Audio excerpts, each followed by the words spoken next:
Bonjour et bienvenue sur cette vidéo pratique des 45 jours pour une santé durable. Aujourd'hui nous abordons l'alimentation avec des petites clés simples et ce sera l'euphorie dans mon assiette.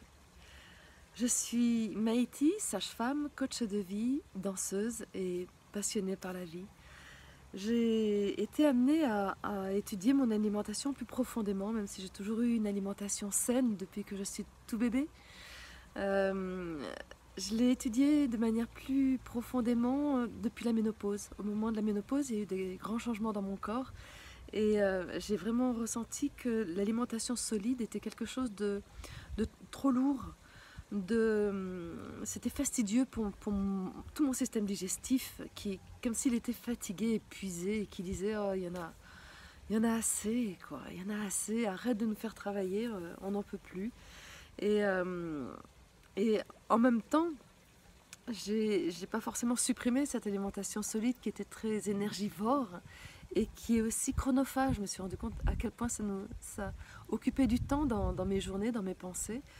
Euh, Par contre, je l'ai allégé. J'ai beaucoup allégé ça et je m'en sens vraiment beaucoup mieux. Après, il y a eu effectivement la traversée du cancer que je viens de vivre et qui m'a aussi amené là à plonger beaucoup plus profond dans l'alimentation et dans toutes les questions d'alimentation. Mais c'est vraiment là avec des choses beaucoup plus drastiques, je dirais. Euh, L'euphorie dans mon assiette, c'est pour moi un élément de base. Effectivement, je me suis rendu compte dans mes explorations, alors que je ressortais du cancer, je me suis rendu compte que je me nourrissais d'aliments, je me nourrissais de mes émotions et je me nourrissais beaucoup de mes pensées. Et dans mes pensées, je me suis dit, mais quand je mange, c'est quoi ce que je mange ? Et j'ai commencé à essayer non pas à chercher la pleine conscience, à être pleinement présent dans tout ce que je fais, dans tout ce que je mange, parce que ça, j'ai beau essayer, et oui, je le fais, mais je le tiens pas. C'est des grands mots pour moi que je n'arrive pas à tenir dans mon quotidien. Je le fais par petites bribes, donc j'aime pas forcément l'appeler comme ça. Effectivement, je cherche une plus grande présence. Mais là, ce qui est plus facile pour moi, en tout cas quand je mange, c'est déjà de me préparer à manger. J'ai appris à me préparer à manger avec soin et, euh, et à présenter de manière agréable pour moi ce que je mange. Je ne prépare jamais à manger que pour moi.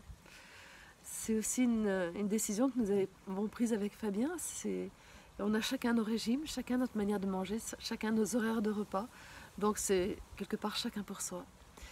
Et je trouve ça vraiment beaucoup plus juste parce que ça me permet d'adapter vraiment mes portions, d'adapter à chaque repas. Je ne vais jamais manger des restes, je me débrouille pour qu'il n'y ait jamais de restes. Et donc c'est vraiment, je me prépare des petites portions et ça fait très plaisir à mon corps, ça fait très plaisir à mon estomac. Et en plus, je le présente la plupart du temps avec quelque chose qui est assez esthétique. Ce qui n'était pas du tout ma nature avant. Avant, c'était un plat, c'était brut de décoffrage, comme ça se présente sur la table. De toute manière, la vue ne change rien. Et j'ai réalisé que la vue changeait tout. La vue change tout parce que déjà, ça me réjouit juste de voir. Donc ça met mon corps dans un autre état d'accueil de ce que je vais lui proposer. Ensuite, il y a cette notion de manger. Alors effectivement, on dit qu'il faut mastiquer, il peut y avoir plein de trucs comme ça auxquels vous pouvez jouer. Le fait de mastiquer jusqu'à ce que ça soit liquide dans votre bouche pour pouvoir avaler. Le fait de pouvoir, une fois que vous avez avalé, d'attendre vraiment que votre bouche soit toute nettoyée, quelque part qu'il ne reste plus rien, pour voir quand est-ce que votre corps est disponible à autre chose. Ce sont des choses que vous pouvez expérimenter une fois de temps en temps, juste pour voir qu'est-ce que ça fait. Je trouve ça intéressant.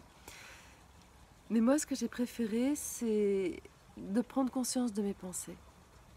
Et je me rendais compte que, en mangeant, il y avait assez facilement des pensées de qu'est-ce que j'ai à faire ou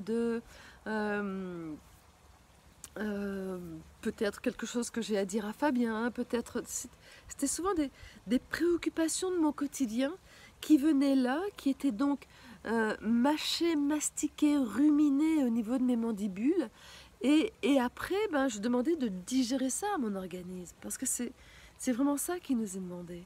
Comme si la mastication, c'était juste une action pour mieux digérer nos pensées, digérer nos émotions.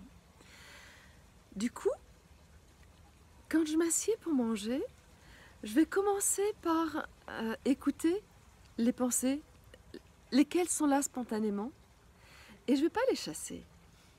Je les accueille, tiens, ok, il y a ça qui est dans mes occupations, dans mes préoccupations. Donc ça, c'est comme si je les mettais quelque part, je les mets de côté, ou je les prends dans les bras, voilà, il y a quelque chose, ce sont mes pensées, et c'est important que j'ai des pensées.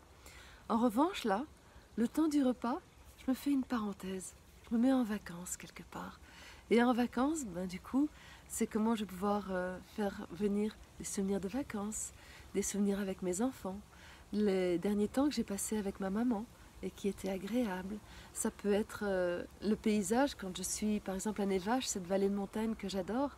Ça peut être le fait de quand je suis allée nager avec les dauphins. Ça peut être voilà des pensées agréables. Et en fait, pendant tout mon repas, je vais aller chercher comme ça des pensées agréables. Et c'est ça que je mastique. C'est ça que je mange. C'est ça qui me nourrit. Et vous ne pouvez pas savoir comme, du coup, ça me permet de diminuer ma ration alimentaire parce que je suis nourrie par autre chose. Pour ça, il a fallu que j'apprenne à jeter ce qui restait dans mon assiette parce qu'il y en avait trop. C'est ce qui m'a vraiment permis d'ajuster. Tant que j'étais toujours à vouloir finir mon assiette parce qu'il faut finir mon assiette, ben, je ne pouvais pas ajuster parce que je ne voyais pas. J'avais pas cette notion de oh, ça je ne l'ai pas mangé, je me le suis préparé et je ne l'ai pas mangé, je ne le mesurais pas. Et ce qui m'a aidé, c'est le fait de me dire que quel que soit le moyen, alors l'idéal c'est quand on a un compost, mais quel que soit le moyen que je vais utiliser, cette nourriture va retourner à la terre, quels que soient ses chemins.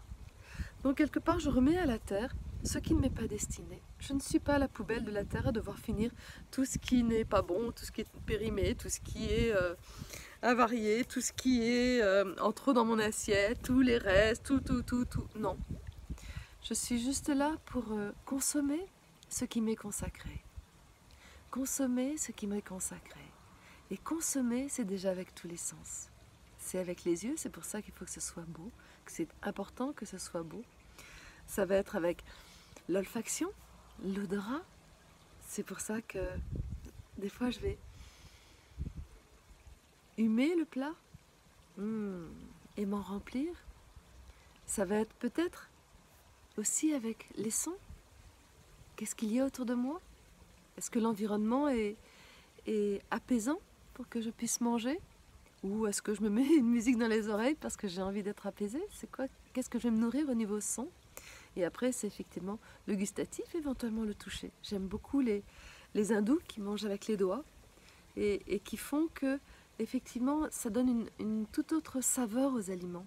Donc, quand vous pouvez manger des choses avec les doigts, allez-y. Là, l'euphorie dans mon assiette, c'est vraiment cette notion de jouer. Non pas jouer avec les aliments, mais vous mettre en créativité par rapport à ce que vous mangez. J'aime bien ce mot euphorie parce que ça peut être l'œuf au riz, ce qui devient une recette. Ouais, c'est un petit peu